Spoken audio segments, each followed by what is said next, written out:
कंवरिया बम कृपया ध्यान दें। बगहा बिन टोली के जितने भी कंवरिया बम हैं, खासकर राकेश बम, अनिल बम, सुनील बम और धवल बम, एक दूसरे बम का हाथ न छोड़े, क्योंकि काफी मात्रा में यहाँ जल चढ़ाने वाले कंवरिया बम की भीड़ लगी हुई है और आशंका बताया जा रहा है बगहा बिन टोली का कोई लेडीज बम इस मेले में गुम हो गई है। आप सुन रहे हैं देवेंद्र दिलदार को। सुनी है भोला दानी तनी करी मेहरबानी, ए बाबा सुनी ना। सुनी है भोला दानी तनी करी मेहरबानी, सुनी है भोला दानी तनी करी मेहरबानी, सुनी है भोला दानी तनी करी मेहरबानी। खोज मिले नहीं मुँह मुस्काइल बा,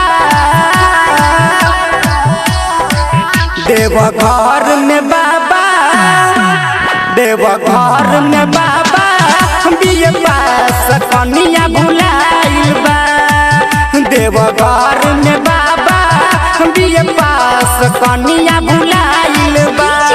रिकॉर्डिंग स्टूडियो ढाका। आप सभी तमाम बम लोगों से मेरा नम्र निवेदन है और आग्रह है कि लोग गायक देवेंद्र दिलदार जो बगहा बिन टोली के रहने वाले हैं, उनकी पत्नी बम गुम हो गई है।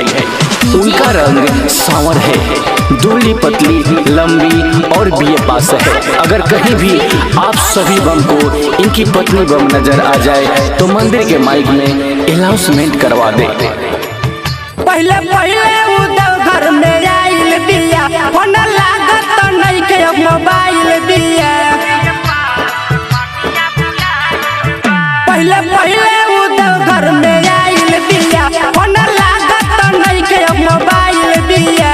हमर बड़ परेशानी कैसे होए हमारा मना करत रही तब चली आइल बा, देवा घर में बाबा हो, देवा घर में बाबा, बिये पास कनिया भुलाइल बा, देवा घर में बाबा, बिये पास कनिया भुलाइल बा।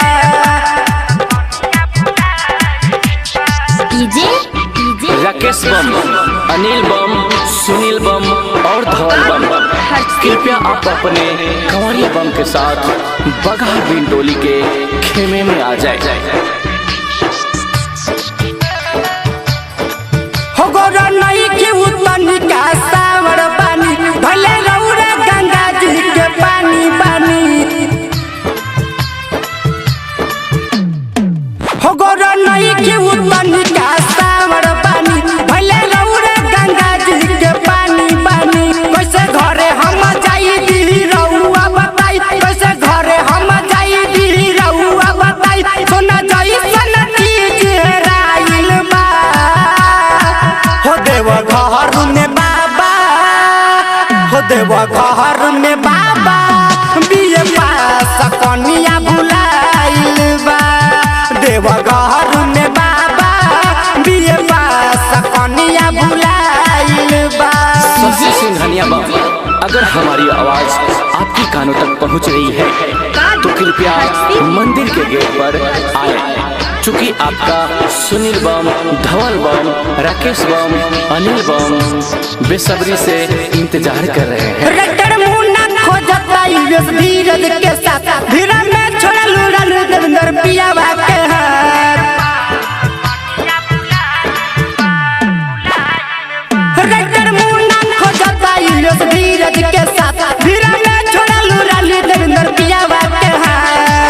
बाबा करी तनका दया लागे रनिया पमाया, बाबा करी तनका दया लागे रनिया पमाया। मोरा घर के लगा घबराइल बा, देवा घर में बाबा, हो देवा घर में बाबा, बिये पास कनिया भुलाइल बा, देवा घर में बाबा, बिये पास कनिया भुलाइल बा, देवा घर में बाबा, बिये पास कनिया भुलाइल रिकॉर्डिंग स्टूडियो ढाका।